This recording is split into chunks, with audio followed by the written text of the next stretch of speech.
Buenas tardes a todos.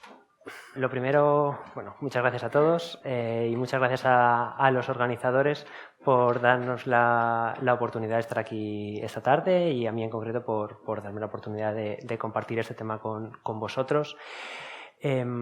La agenda la he organizado en 3 puntos, empezando por un primer planteamiento sobre el concepto de sodio, sobre la individualización de la prescripción de sodio y un poco unas palabras sobre el nuevo módulo de gestión del sodio.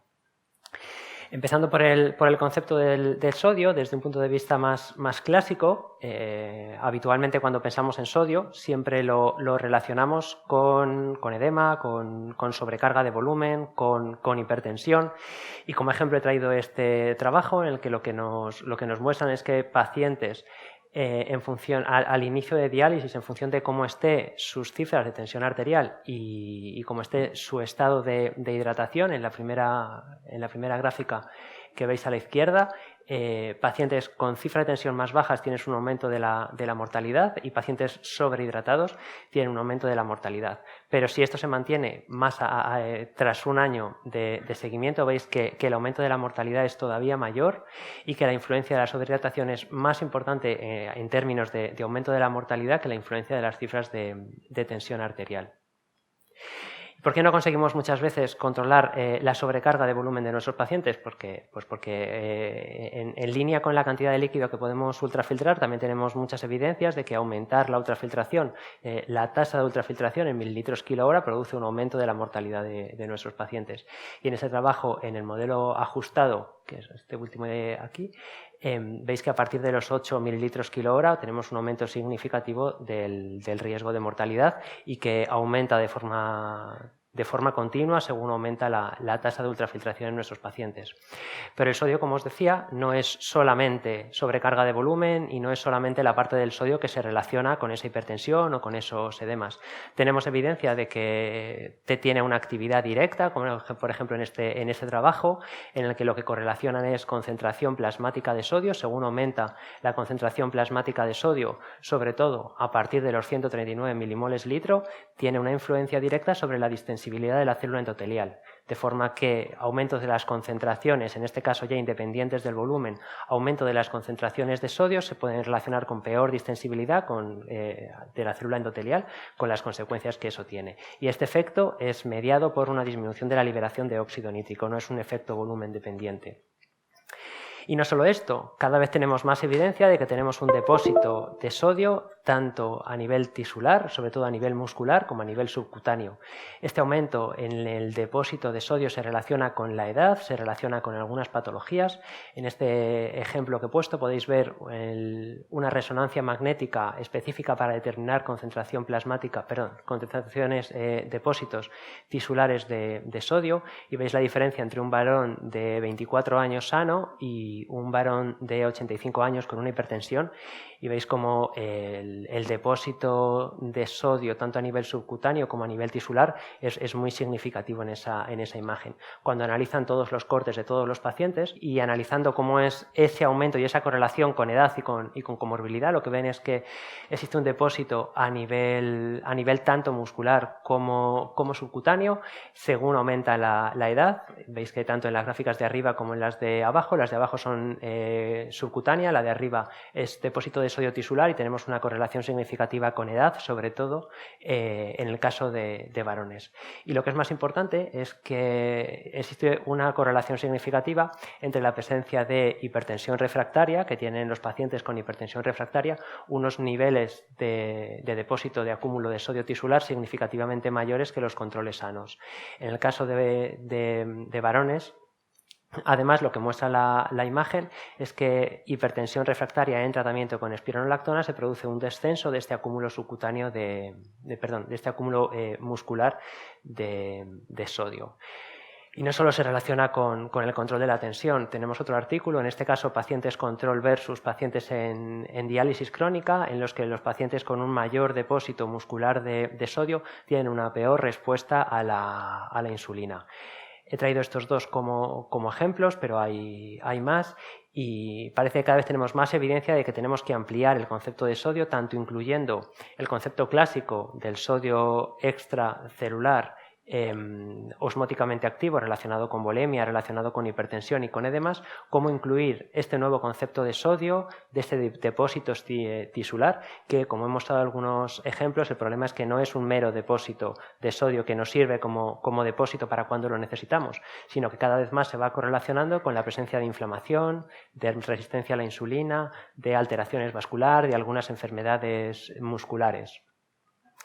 Así que, ¿qué podemos hacer? Pues básicamente los pacientes en diálisis, la entrada es lo que el paciente se come. Ahí podemos intentar hacer consejo nutricional, consejo dietético, pero de cara a la prescripción de sodio, ahí no podemos influir. Y en el caso de las salidas, pacientes que han perdido diuresis residual, depende directamente de lo que les quitamos en la sesión de diálisis.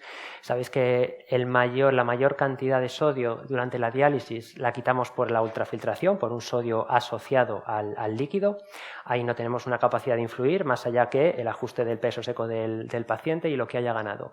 Y en la parte sobre la que podemos influir es ese sodio que eliminamos, sodio no relacionado directamente con volumen y que es dependiente de la prescripción de sodio que pongamos en la pauta de diálisis.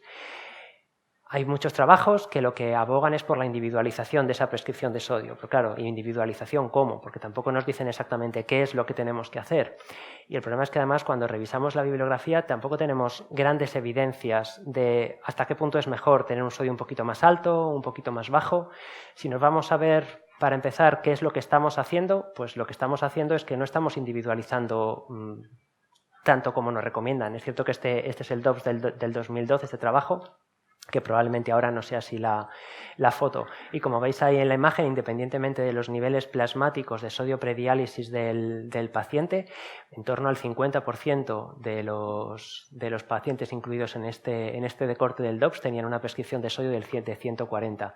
Y sobre todo, más que el 140 en sí mismo, es que es muy independiente de las cifras de sodio prediálisis del paciente.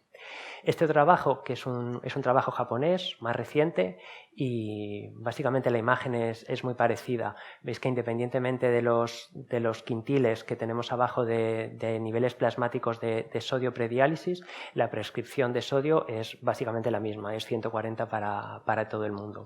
Si veis la gráfica de arriba, la de arriba a la izquierda, lo que nos está enseñando son los niveles plasmáticos prediálisis de sodio en cada uno de los pacientes. Y la gráfica de al lado son los niveles postdiálisis. Como veis, los niveles postdiálisis, si estamos dializando al paciente con 140 de sodio, pues se agrupan más en torno a los 140 que hemos puesto en el baño. Así que básicamente lo que estamos haciendo es pacientes que empiezan más bajo, le estamos haciendo una mayor carga de sodio, pacientes que empiezan más altos, le estamos haciendo un mayor balance negativo, podríamos decir, por esa diferencia de sodio difusivo por la prescripción de diálisis.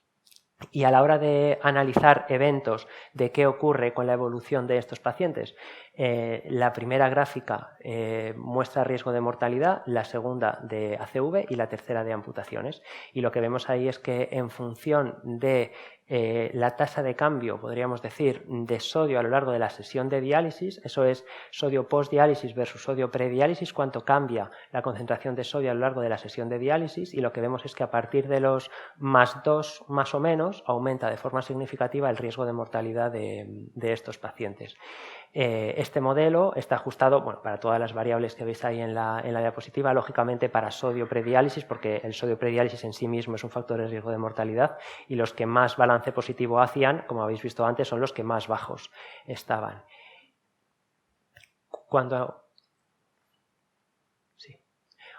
Cuando lo que hacen es analizar los grupos, lo que encuentran es que para los pacientes que empiezan con un sodio prediálisis más bajo, los pacientes que tenemos un mayor aumento de los niveles plasmáticos de sodio a lo largo de la sesión de diálisis por encima de 4, que es este último grupo de aquí arriba, lo que encontramos es un aumento significativo de la mortalidad. O sea que la hiponatremia prediálisis es un factor de riesgo de mortalidad, pero parece que corregirlo a base de aumentar la prescripción de sodio también estaría, según esto, aumentando el riesgo de mortalidad de estos pacientes. Como os decía, grandes evidencias a la hora de saber qué es lo mejor para pautar a nuestros pacientes no tenemos. En esta revisión de la Cochrane, que incluyen algunos estudios publicados, al final lo que nos dicen es que lo que están comparando es unos niveles de sodio sodio en baño de diálisis por debajo de 138 versus una prescripción estándar. Y lo que vemos en esta diapositiva es que dializarse con una prescripción de sodio más bajo mejoraría la ganancia interdiálisis con un grado de evidencia elevado. También tenemos una mejora de los niveles prediálisis de control de tensión arterial. Tenemos además, en este caso con una evidencia moderada, tenemos probablemente también un menor uso de medicación antihipertensiva, en este caso con un grado de evidencia baja. Sin embargo, también podéis ver ahí que tenemos un mayor riesgo relativo de tener hipotensiones durante la diálisis y un mayor riesgo relativo de sufrir calambres a lo largo de la sesión de diálisis. Este estudio publicado recientemente y lo que intenta analizar es qué influencia tiene la prescripción de sodio en diálisis sobre evolución de hipertrofia ventricular izquierda, y lo que muestra es que aunque tenemos un -3 ahí, pero el rango no es significativo, no tenemos una influencia directa sobre la hipertrofia ventricular izquierda, a pesar de que sí que tenemos en pacientes con un sodio en el líquido de diálisis bajos una menor ganancia interdiálisis, una disminución de péptido natriurético sin que llegue a ser significativa la aparición de eventos intradiálisis. Estudios a nivel de endpoints más duros, más relacionados con supervivencia no tenemos, y está en proceso de realización el RESOLVE, que son más de 50.000 pacientes y que lo que compara es prescripción de sodio 137 versus 140 a nivel de endpoints compuesto de ingreso por infarto agudo de miocardio o ACV, y el cierre esperado, por lo que pone en el clinical trial, que es lo que he podido ver, es para el 2023. Así que, a modo de resumen, básicamente lo que ya sabíamos. Tenemos la opción de optar por un líquido de diálisis con una concentración de sodio mayor que la del plasma del paciente, en cuyo caso vamos a tener mayor estabilidad a costa de mayor ganancia interdiálisis y de probablemente tener que ultrafiltrar más en diálisis siguientes, con el riesgo que eso conlleva. Y tenemos la opción de tener un sodio en el líquido de diálisis inferior que el sodio del paciente, con una menor ganancia interdiálisis, pero con un mayor riesgo de eventos, con el riesgo también que eso conlleva. Así que, un poco como resumen de toda esta parte, lo que podríamos decir es que tenemos que ampliar el concepto de sodio. No solo es el sodio que está relacionado con el volumen, no solo es controlar bien la sobrecarga de volumen del paciente, sino que directamente tenemos que intentar minimizar ese acúmulo cutáneo y ese acúmulo muscular de sodio por los efectos que probablemente va a tener, aunque todavía es un concepto muy incipiente y que todavía no tenemos bien estandarizado y bien definido. ¿Y cómo aumentamos la eliminación de sodio? ¿Bajamos la prescripción de sodio? Pues, como comentábamos antes, bajar la prescripción de sodio implica probablemente menor ganancia interdiálisis, mejor control de tensión arterial, pero con un mayor riesgo de complicaciones interdiálisis. ¿Y qué otra alternativa tenemos? Pues tenemos la alternativa de intentar que el baño de sodio no esté ni mucho más alto ni mucho más bajo que el plasma del paciente, sino que esté más o menos o lo más acercado posible a lo que tiene el paciente en plasma, que sería intentar ir simulando o ir copiando la concentración plasmática de sodio del paciente para adaptar el baño de diálisis a esa concentración plasmática de sodio que está teniendo el paciente. Desgraciadamente, grandes evidencias, si no teníamos con lo otro, pues grandes evidencias sobre qué implica esta diálisis isonatrémica, podríamos llamar, de cara a pronóstico o de cara a evolución del paciente, pues tampoco tenemos evidencias. Lógicamente, si nos fijamos en cuáles son los niveles plasmáticos de sodio prediálisis de nuestros pacientes, esto no es algo que se pueda concebir para todo el mundo. Tenemos pacientes con un nivel prediálisis de sodio en 136, 140 o por ahí, que sí que probablemente queremos acercarnos a sus niveles plasmáticos prediálisis, pero probablemente vamos a tener pacientes con 142, 143 prediálisis que no vamos a querer dializarles con esas concentraciones, o pacientes con 132 que tampoco vamos a querer bajar tanto la concentración en plasma la prescripción de sodio de nuestra sesión de diálisis. ¿Cómo funciona este monitor de sodio y este sensor de sodio de los monitores? Pues básicamente lo que se utilizan son las células de conductividad que tenemos tanto a nivel pre como a nivel postdializador, y lo que va haciendo es monitorizar en cada momento a lo largo de la sesión de diálisis cómo está la conductividad tanto predializador como postdializador, y en función de ese cambio de la conductividad, podríamos decir, entre predializador y postdializador, estima cuál es el balance que está teniendo el paciente, si está haciendo un balance positivo de sodio o está haciendo un balance positivo de sodio. Y en función de eso ya pues, podemos tomar las decisiones que consideremos. Como os decía, son las mismas células de conductividad que usan otros sensores, pues, como el OCM o sensores habituales. Y en este caso, pues como lo vamos a utilizar para algo más, es muy importante la calibración de las células de conductividad. Con este concepto del manejo del sodio tenemos como 3 pilares principales. Al ir monitorizando la diferencia entre conductividad pre, conductividad post, lo primero que nos va a dar es un balance de qué está pasando con mi paciente. Si el paciente a lo largo de la sesión de diálisis está haciendo un balance positivo o un balance negativo, voy a saber cuánto sodio le he quitado o no le he quitado o le he aportado a lo largo de toda la sesión de diálisis, y eso me sirve pues, para hacer un consejo nutricional, para ir vigilando su ingesta, para ver un poquito qué es lo que está pasando y sobre todo, si tengo un paciente que está haciendo algún evento raro, pues está hipertensándose durante la sesión, se está hipotensando durante la sesión, puedo ver qué está pasando, si le estoy haciendo balance positivo o negativo, para decidir qué prescripción de sodio quiero hacer, si la quiero subir, si la quiero bajar, en función de lo que considere.